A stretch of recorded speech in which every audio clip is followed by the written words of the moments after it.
Bonjour tout le monde, je suis le docteur Senahe Aksoy et je souhaite aujourd'hui aborder avec vous le sujet des vitamines et des compléments alimentaires.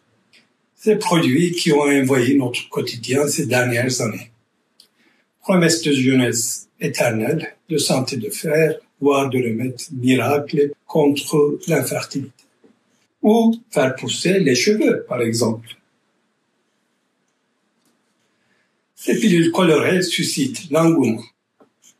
Derrière cet engouement se cache un marché colossal. Un marché de milliards de dollars où les sociétés pharmaceutiques voient l'opportunité d'élargir leur clientèle en ciblant non seulement les malades, mais aussi les personnes en bonne santé. Mais qu'en est-il de l'efficacité réelle de ces produits? La science a-t-elle validé leurs prétendus bienfaits? C'est là que le bas blesse. Les études existent sont souvent de faibles quantités, réalisées sur des petits échantillons non comparatifs et financés par les industries eux-mêmes.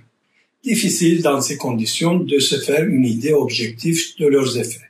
Contrairement aux médicaments soumis à des années de recherche et d'essais cliniques avant d'être autorisés par le ministère de la Santé, ces compléments alimentaires échappent à cette réglementation stricte.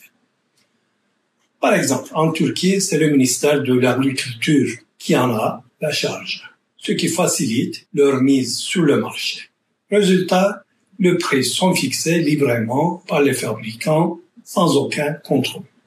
L'acheteur est heureux de croire en la promesse du produit, le vendeur est heureux d'encaisser les bénéfices, mais la santé du consommateur, elle laisse pour compte. Alors, faut-il pour autant renoncer à ces compléments alimentaires? La prudence est de mise. S'ils avaient réellement des effets aussi spectaculaires, cela se saurait depuis longtemps. Méfiez-vous des promesses mirobolantes. Surtout si vous souffrez d'une maladie incurable ou d'un problème de fertilité. Vous êtes alors une cible idéale pour ces produits. Mon conseil est simple. Ne gaspillez pas votre argent inutilement. Concentrez-vous sur un mode de vie sain, une alimentation équilibrée, un poids santé, une activité physique régulière, l'arrêt du tabac et la modération en alcool. Bien sûr, si vous prévoyez une grossesse, prenez l'acide folique. Ou si vous avez une carence en vitamine D ou en vitamine B12, par exemple, il est tout à fait justifié de prendre de ces vitamines sous prescription médicale. Mais prendre des multivitamines dans le but de rester jeune, d'améliorer sa santé générale ou sa fertilité n'est pas soutenu par des preuves scientifiques solides.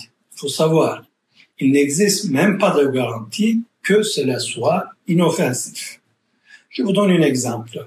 Il y a eu des fluctuations dans les recommandations concernant la vitamine C et son lien avec le cancer.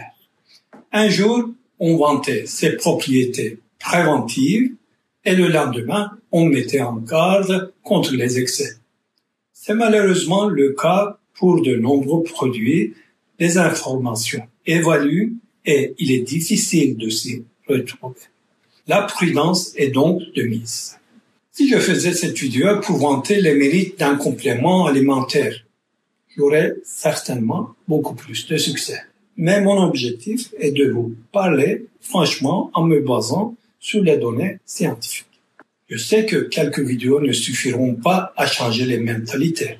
Je n'arrive même pas à convaincre ma propre femme.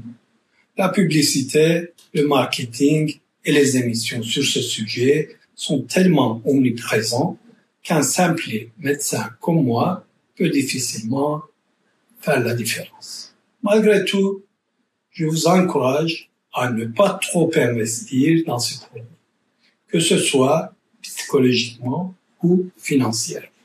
Cela vaut également pour les couples cherchant à améliorer leur fertilité. Avant de vous tourner vers ce complément, consultez un médecin sérieux qui vous conseillera en fonction de votre situation. Je ne peux affirmer catégoriquement que ces produits sont inefficaces pour la fertilité ou d'autres. Mais il est probable qu'ils ne soient d'aucune utilité. Mieux vaut privilégier une approche globale de votre santé qui mérite mieux que de fausses promesses. Voilà mon humble avis. Je vous remercie de votre attention.